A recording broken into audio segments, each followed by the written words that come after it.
কালকে আমাদের একটা special day. I am super excited.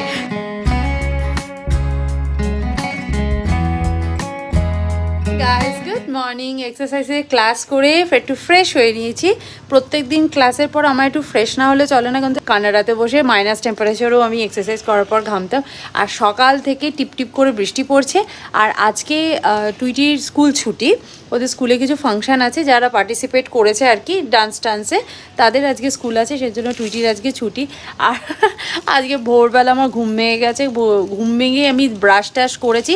এবার আমি টুইটিকে ডেকে নিয়ে টুইটির টিফিন বানাবো। হঠাৎ প্রান্তিক বলছে এত সকালে উঠলে কেন, আজকে তো টুইটির ছুটি। আমি বলছি ও হ্যাঁ তাই তো, দিয়ে আমি ব্রাশ করে আবার একটু শুয়ে নিয়েছি যে একটু পরে উঠলেও চলবে। তো যাই হোক, আবার শুয়ে পড়ে তারপর আবার যথারীতি ক্লাসের টাইমে উঠে ক্লাস অ্যাটেন্ড করেছি। আর এই হচ্ছে ছুটি আছে বলে সারাদিন মনে হচ্ছে খেলে খেলে কাটাবে, কিন্তু ড্যাডি আছে, ড্যাডি ছাড়ছে না আজকে। ঠিক আছে, আজকে আবার প্রান্তিকের ড্রাইভিং ক্লাসে টেস্ট আছে, তো সেই টেস্টেও যেতে হবে। মানে আমাদের যখন যেটা প্ল্যান তখন সেটা হচ্ছে না, তার উল্টো পাল্টা সব কিছু হয়ে যাচ্ছে। চলো এখন যাই হচ্ছে ব্রেকফাস্ট বানাতে। প্রান্তিক বলো আজকে একটু ব্রেড খাবে, তো প্রান্তিক গেছে ব্রেড আনতে। তো আমি এখানে বয়েলড এগ রেখে দিয়েছি, পিনাট বাটার রেডি করে রেখেছি, কফি করব। আর সকালবেলা দুধ তো দিয়ে গেছে, আর ফ্রিজে একটা দুধ ছিল, এটা কালকে। আর এই দুধটা এখনো গলছেই না, আমি কি করে এটা দিয়ে কফি বানাবো। আজকে টুইটি আবার বলেছে কফি খাবে। কফি খাবে। এই যে ডিম খুলে রেখেছ, ডিমের মধ্যে আসছে আবার কি। তো চলো যাই হ্যাক করে রেডি করি, অ্যাটলিস্ট দুধটাকে একটু জল দিতে বসাই। আশা করছি টাইমের মধ্যে হয়ে যাবে। প্রান্তিক গেছে, আসুক তারপর না ব্রেকফাস্টটা বানাবো। এই হচ্ছে আজকে আমাদের ব্রেকফাস্ট। একটার মধ্যে স্ট্রবেরি দিয়েছি, একটার মধ্যে বানানা দিয়েছি। এক্সট্রা বানানাগুলো এমনি খেতে হবে। টুইটি কি সব খাওয়া যাচ্ছে? ও স্ট্রবেরি ঢুকিয়েছিস এমনি এমনি খেয়ে নিবি। টুইটি কফি খাচ্ছে দেখো, মানে ও কাপ উল্টো করে পারলে জিভটা ভেতরে ঢুকিয়ে নিয়ে খেতে পারলে ওর ভালো হয়। আর দুধের মধ্যে যদি একটু সর পড়ে তখন সেটা নাকি খাওয়া যায় না। ভালো দুধ আনি, খানিকক্ষণ গরম করে খুলে রাখলে অবভিয়াসলি ওপরে একটা ভালো মোটা মতো সর পড়ে যায়। সেই সরটা আঙুল দিয়ে তুলে বলবে তুমি খাও, ড্যাডিকে বলবে তুমি খাও, নাহলে বলবে রেখে দাও। আর এর মধ্যে সর পড়লে তো দিব্যি খেয়ে নিচ্ছিস। মানে বোঝো ঠেলা, ওই বলে না দাম তখনই নির্ভর করে, মাছি যদি জলে পড়ে তাহলে জলটা ফেলে দেবে, আর মাছি যদি ঘিতে পড়ে তাহলে মাছিটাকে ঘি থেকে তুলে ফেলে দেবে। ঘিটা কি আর ফেলবো, সেরকমই ও কফির মধ্যে যদি শর্টটা থাকে তাহলে ও খেতে রাজি আছে, কিন্তু দুধের মধ্যে যদি শর্টটা থাকে তাহলে খাবে না। আর কফিটা তো দুধ দিয়েই তৈরি, ভালো লাগে।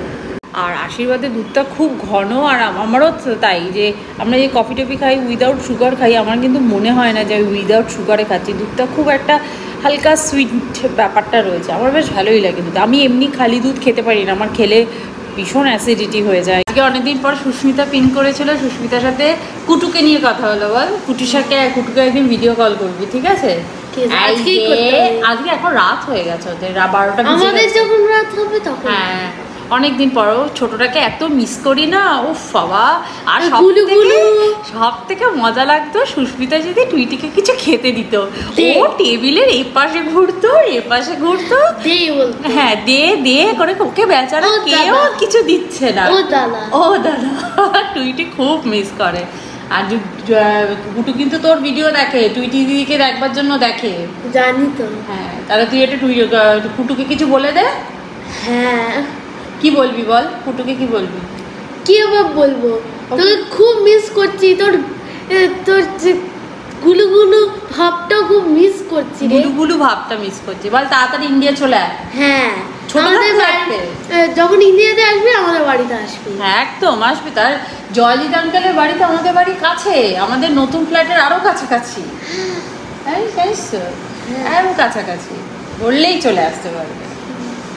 তো যাই হোক, খুব সত্যি তাই, মানে অনেকদিন দেখা হয় না তো, খুব মিস করছে। আর একটা না নিয়মিত রুটিনে চলে গেছিলাম, যে প্রত্যেক শুক্রবার হলে ওদের বাড়ি গিয়ে সন্ধেবেলা গিয়ে আড্ডা মারতাম। আর ওর শুধু টেবিলের এপাশ ওপাশ ঘুরে হাঁটতে শিখেছিল তো, এপাশ ওপাশ ঘুরে বেড়াতো, আর দেখেও ওকে কিছু ভালো ভালো খেতে দিত না রে। শুধু বলতে এটা কারণ ওর ডিনার টাইমও হয়ে যেত না, সেই জন্য ফুচকা নিয়ে গেছি। ও ফুচকা শুধু ফুচকাটাকে ঠিক পছন্দ হলো না, কারণ কোনো টেস্ট পাইনি তো শুকনো ফুচকা। আবার জয়জিৎদার মুখের ভেতর আলু মাখা টক জল কি দেয়নি, সত্যি খেয়ে কেমন করছিল। টুইটিও করতো ছোটোবেলা ওরকম। প্রান্তিকের পরীক্ষা আছে, মানে ড্রাইভিং টেস্ট দিতে গেছে। ও বাবারে, ও যে কতবার ড্রাইভিং টেস্ট দিচ্ছে। একবার ইন্ডিয়াতে দিয়েছিল ফার্স্টে, তো লার্নারটা দিয়ে আমরা ইউএস চলে গেছিলাম, তখন লাইসেন্সটা হাতে পাইনি। তারপর আবার ও ইউএসএতে গিয়ে পরীক্ষা দিয়েছে, ওখানে গিয়ে তো লাইসেন্স হয়ে গেছিলো। তারপর আবার কানাডায় গিয়ে, মানে কানাডাতে পরীক্ষা দিতে হয়নি, বাট লাইসেন্সটাকে রিনিউ করিয়েছিল। আবার এখানে এসে প্রথম থেকে পরীক্ষা দিতে হচ্ছে, কারণ যেটা বহু বছর আগে দিয়েছিল সেটা তো এখন আর কাজ করবে না। তো সুতরাং নতুন করে লার্নার দিতে হচ্ছে, নতুন করে ড্রাইভিং টেস্ট দিতে হবে। তো যাই হোক, একটা লম্বা প্রসেস। আজকে সেই টেস্টে গেছে, আমাকে যাওয়ার সময় বলছে দইয়ের ফোঁটা দেবে না। যে ছোটো বাচ্চা হলে দিয়ে দিতাম, এত বছর গাড়ি চালিয়ে 8-9 বছর ধরে গাড়ি চালাচ্ছে, এখন ড্রাইভিং টেস্টে দিতে যাবে, সেখানে নাকি ওকে দইয়ের ফোঁটা দিতে হবে। আমি বলছি তোমার তো কনফিডেন্ট থাকা উচিত। বলছে যে হ্যাঁ, মানে চালাতে কোনো অসুবিধা নেই, কিন্তু কলকাতার রাস্তায় কেউ কোনো রুল মানে না, এটা হচ্ছে সবথেকে বড় ড্রাইভিংয়ের জন্য, এটা হচ্ছে সবথেকে বড় কঠিন কাজ। ইউএস বা কানাডাতে না সব রুলে চলে, একটা লেন ধরে চলবে, কেউ তোমার লেনের ভেতরে আসবে না, এলেও সিগন্যাল দিয়ে আসবে। আর ওই মাঝখান থেকে অটো, বাইক, টোটো এগুলো অন্তত ঢুকে আসে না, এই আর কি। তো সেটা একটা বিশাল চাপ আর কি। তো আজকে আবার আমার যে ঘর ক্লিন করে ওই দিদি আসেনি, কারণ আজকে 16 তারিখ, উল্টো রথ। আজকেও কিছু কিছু লোক রথ পালন করবে, তো তার ছুটি। তো আমাকে বলে গেছিলো যে আজকে ছুটি নেব। আমি যে ভালোই আছো, এটার জন্য ছুটি, ওটার জন্য ছুটি, শুধু আমার কাজেরই ছুটি নেই। আমি যে তুমি ছুটি নিলে আমার ডবল কাজ হয়ে যায়। টুইটি এখানে পড়তে বসেছে, স্নান টান করা হয়ে গেছে, তাড়াতাড়ি পড়ে না, আমি এসে চুল আসতে দিচ্ছি। আজকে রান্নাবান্না কী করবো বুঝতে পারছি না। মোটামুটি ভাবছি সয়াবিনই রান্না করব। অনেক দিন সয়াবিনের তরকারি খাওয়া হয় না, আমার সয়াবিনের তরকারি খেতে কিন্তু খুব ভালো লাগে। আর ডাল করা আছে, কালকে আমি ডাল করেছিলাম। আর এই ঘরদোর ক্লিন করে রীতিমতো আমি ঘেমে গেছি। উফ, কি গরম লাগছে, মারাত্মক গরম লাগছে। অথচ দেখো বাইরে মেঘলা ওয়েদার, সকালে একবার বৃষ্টি হয়ে গেছে, আবার মনে হচ্ছে বৃষ্টি আসবে, কিন্তু গরম কিছুতেই কমছে না। মানে চুপচাপ ফ্যানের তলায় বসে থাকলে ঠিক আছে, না হলে কি গরমটাই না লাগছে। ঝটপট করে রান্নাবান্না করতে হবে। ঝিঙে আলু পোস্ত করব, কাঁকরোল ভাজা করব, আর এখানে পেঁয়াজ দিয়ে আলু দিয়ে সয়াবিনের ঝোল করব। আজকে নিরামিষই খাই। কালকে পমফ্রেট মাছ রান্না করেছিলাম, দুবেলাই খেয়েছি পমফ্রেট মাছ। কালকে পমফ্রেটটাকে গ্রিলও করেছিলাম, খুব ভালো হয়েছিল। রাত্রিবেলা গ্রিল করেছিলাম আর দুপুরবেলা সর্ষে বাটা দিয়ে করেছিলাম। দেখো গ্রিল করে কি সুন্দর লাগছিল। এখানে আমি ছবি দিয়ে দিচ্ছি। আমি তো সব খাবার, মানে যাই খাবার খাই না কেন, ছবি আমাকে তুলতেই হয়, তো আমি ছবি তুলে রেখেছি। তো ফার্স্টেই ভাবলাম কাঁকরোলটা কেটে ভাজতে বসিয়ে দিই, তারপর বাকি সবজিগুলো কাটি।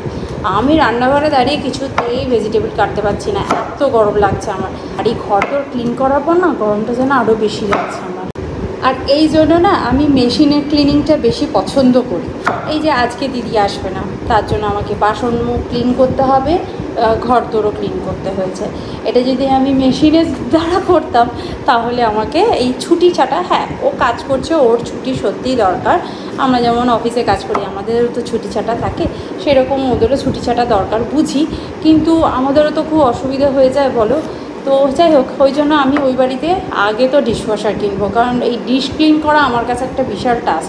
আমার ইন্টেরিয়ারকে আমি বলেও রেখেছি যে আমার কিচেনে কিন্তু একটা ডিশওয়াশার লাগাতে হবে, সেই মতো স্পেস রেখে দিও। তোমাদেরকে বলেই দিলাম আমি ডিশওয়াশার লাগাচ্ছি, কারণ ডিশওয়াশার ছাড়া সত্যি আমার পক্ষে একদম সম্ভব না। কারণ আমি বেশিরভাগ বাসনই কাচের বাসনই ব্যবহার করি, স্টিল খুব কম ব্যবহার করি, সেই জন্য হাতে মাজা কাঁচের জিনিস না একটু ডিফিকাল্ট হয়ে যায়, যদি হাত থেকে কোনো রকম পিছলে যায় তো গেল। ওই জন্য না আমি এখন লাউ বলার যে সেটগুলো রয়েছে বা কোরেলের যে সেটগুলো রয়েছে ডিনার সেট, আমি সেগুলো আর বের করছি না। যদি বাই চান্স হাত থেকে পড়ে যায়, আমি জানি কোরেল পড়লে চট করে ভাঙবে না, কিন্তু যদি ভেঙে যায় সেই জন্য আমি কোনো রিস্ক নিচ্ছি না। যে থাক, যখন ডিশওয়াশারটা কেনা হবে তখনই নয় কোরেলের সেটগুলো ব্যবহার করা হবে। আধা কাঁকরোল ভাজা হয়েছে, আর আলু পোস্তর আলুও ভালো করে এখনো সেদ্ধ হয়নি, আর আমার গ্যাস শেষ হয়ে গেল। তবে হ্যাঁ, গ্যাসের সিলিন্ডার আমার কাছে আরেকটা আছে, কিন্তু আমি সিলিন্ডার লাগাতে পারি না, আমি কোনোদিনই লাগাইনি। আর আমার একটু রিস্ক লাগে, মানে ঠিক করে লক হলো কিনা, মানে আমি জানি ওটাকে তুলে নিয়ে চেপে দিতে হয়, কিন্তু আমার ভয় লাগছে। মানে কেউ সামনে থাকলে আমি একটু কনফিডেন্ট পেতাম যে জানে আর কি। তা আমি এখন কী করবো, একটা সিলিন্ডারও আছে অথচ রান্না শেষ হয় না। প্রান্তিক গেছে পরীক্ষা দিতে, সুতরাং ওর তো আসতে অনেকটাই সময় লাগবে। ইন্ডাকশানটা বের করি, ইন্ডাকশানেই করি, মানে ভাগ্যিস ইন্ডাকশানটা ছিল। তো যাই হোক, ইন্ডাকশানটা বের করে গ্যাস ওভেনটাকে সরিয়ে দিতে হবে, কারণ আবার নাহলে তো চিমনিটা আবার কাজ করবে না। না তো গ্যাস ওভেন সরিয়ে, মানে আমার কাজ আরও বেড়ে গেল। ও বাবা, ভাবলাম দুটো গ্যাস জ্বালিয়ে তাড়াতাড়ি করে রান্না করে নিই, কাজ গেল বেড়ে। এই হচ্ছে আজকে আমাদের মেনু, ভাত, আলু পোস্ত, চিংড়ি, আর এই হচ্ছে কাঁকরোল ভাজা, যেটা করতে করতে গ্যাস শেষ হয়ে গেছিলো আজকে, জানিস তো? ঠিক। তারপরে এটা হচ্ছে ডাল, সয়াবিনের তরকারি, আর এই হচ্ছে আমাদের লাঞ্চ। চলো খেয়ে নাও, তারপর আমি ডাল বানিয়েছি। কোনটাকে খাবো বুঝতে পারছি, আগে কাঁকরোলটা খেতে হবে, তারপরে আর দইটা ওইটা রয়েছে, ড্যাডি সব খেয়ে নেবো। তুই খেতে পারলে খা, সব দই খেতে পারলে ড্যাডি সব খেয়ে নেবে। যে ড্রাইভিং টেস্টে পাস করলো, আমাদের জন্য কিছু আনলো। প্রান্তিক, তোমার জীবনে কতবার ড্রাইভিং টেস্ট দিলে এটা নিয়ে? পরীক্ষায় দিয়ে যায় খালি, বল। এবার টুইটিকে দিতে হবে, তাই না? ওই তো মোটর সাইকেল চালাবে, মোটর সাইকেল। বাবা, এত আলো, এত রোদ, আবার ঝমঝম করে বৃষ্টিও নামলো, আবার থেমেও গেল। কি যে বৃষ্টি হচ্ছে কে জানে। Good evening everyone. আমাদের ডাইনিংয়ে এইদিকে একটা ছোট লাইট আছে, এখানে একটা ছোট লাইট, মানে টিউব আছে রীতিমতো, আর এখানে একটা বড় লাইট আছে। বড় লাইটটা না কাজ করছে না, কারণ সুইচটার কিছু একটা গন্ডগোল হয়েছে, সেই জন্য জ্বলছে না। টিউবটার কিছু হয়নি, সুইচটার গন্ডগোল হয়েছে, লুজ কানেকশান হচ্ছে, মানে জ্বালাচ্ছি হঠাৎ করে দেখছি নিভে যাচ্ছে, ভুতুরে কাণ্ড। তো তারপর বুঝলাম, প্রান্তিক এসে বলছে সুইচটার গন্ডগোল হচ্ছে বলে ওরকম হচ্ছে। আমাদের যে অ্যাপার্টমেন্টে ইলেকট্রিশিয়ান আছে, তাকে বলা হয়েছে, অ্যাকচুয়ালি সে এত বিজি থাকে তাকে ডাকাই মুশকিল, বাইরে যত বৃষ্টি পড়ুক না কেন। যাই হোক, এখন বানাবো হচ্ছে ডিনারে আজকে ভাবছি একটু চিকেন রোল বানাবো। চিকেন রোলে চিকেনগুলোকে গ্রিল করতে দেবো, আর জাস্ট রুটি দিয়ে র্যাপ করে নেবো, এটাই হচ্ছে ব্যাপার। আর ভেতরে কিছু ভেজিটেবলস দেবো, কিউকাম্বার দিতে পারি, আর তারপরে অনিয়ন দেবো, এইসব দিয়ে আর কি একটা রোল বানাবো। তবে রোলটা আমার খাওয়ার খুব একটা ইচ্ছে নেই, প্রান্তিকা টুইটিকেই আমি রোলটা বানিয়ে দেবো। আমি শুধু ওই চিকেন গ্রিল উইথ স্যালাড দিয়ে খাবো। একদিন তোমাদের সাথেও শেয়ার করবো, আশা করছি তোমরা সবাই জানো, বাট ওটা আমি না তাওয়াতে করেছিলাম, একটুখানি বাটার জাস্ট ব্রাশ করে নিয়েছিলাম, তারপর পমফ্লেটটা দিয়ে পিট করে ফ্রাই করেছিলাম, খুব ভালো হয়েছিল খেতে।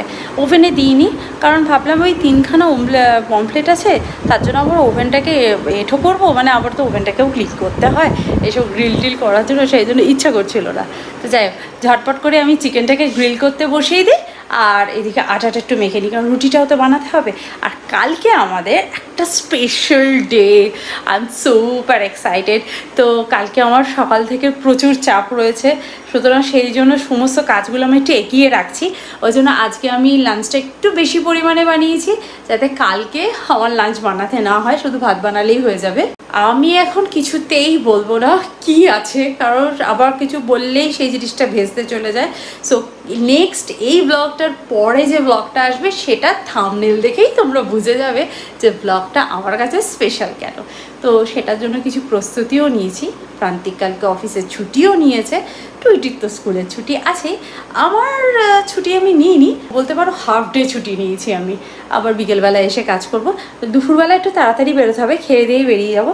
তো যাই হোক, তা এখন আমি সমস্ত কাজকর্মগুলো গুছিয়ে নিই। বলো তো কী স্পেশাল হতে পারে? এই ব্লগের কমেন্টে আমাকে জানিও যে তোমরা গেস করো যে কালকে আমার লাইফে কি স্পেশাল ডে। এটা আমি একটা হিন্দি দিচ্ছি, এটা আমার লাইফে আগেও ঘটেছে, ইন্ডিয়াতে কোনো দিন হয়নি। বাইরের দেশে ইউএস কানাডাতে আমি অনেক বছর থেকেছি, ওখানেও ঘটেছে। এখানে এবার ইন্ডিয়াতে লাইফে ফার্স্ট টাইম আমাদের ঘটতে চলেছে। হ্যাঁ, সেটা বাবার বাড়িতে থাকতে হয়েছিল, বাট প্রান্তিক আর আমার কলকাতার সংসারে এটা প্রথম। তো তোমরা গেস করো, দেখি কি গেস করতে পারো, আমার কমেন্ট করে বেশ মজা লাগবে। কাবাবগুলো রেডি হয়ে গেছে, আমি কাবাব স্টিকের মধ্যে ঢুকিয়ে দিয়েছি, এবার এটাকে শুধু গ্রিল করে নেব। এই হচ্ছে আজকে আমার ডিনার, কাবাব, স্যালাড আর একটু লেটুস নিয়ে নিয়েছি, আর সেম জিনিস দিয়ে সুইটি আর প্রান্তিকের জন্য র্যাপ বানিয়ে দিয়েছি, মানে রুটি দিয়েই, তাই না? হ্যাঁ চলো খেয়ে নাও, খেয়ে বলো তো কেমন লাগছে। চিকেনগুলো পড়ে না যায় দেখিস, খুলে গেলেই পড়ে যাবে সব চিকেন। ভালো লাগছে খেতে? চলো এটা খেয়ে ফেলি ঝটফট। Yummy yummy dinner. ক্লাস শেষ হলো, তারপরে আমরা ডিনার করতে বসলাম। একটু দেরিও হয়ে গেল, কিছু করার নেই, একা একা খেয়ে নেবো সেটাও হয় না। আর আজকে পার্কে খেলতে গেছিলো, খেলে এসে দুধ খেয়েছে, একটু দেরি করে খেয়েছে, সেই জন্য আমি বললাম ঠিক আছে একটু পরেই বরং তুই ডিনার করিস, আরাম করে খেতে পারবি। তো চলো আজকে ভিডিওটা তাহলে এখানেই এন্ড করছি, দেখা করছি নেক্সট ব্লগে। ততক্ষণের জন্য তোমরা খুব ভালো থাকো, সুস্থ থাকো, আর লাইফটাকে এনজয় করো। Bye bye, see you in next video. By.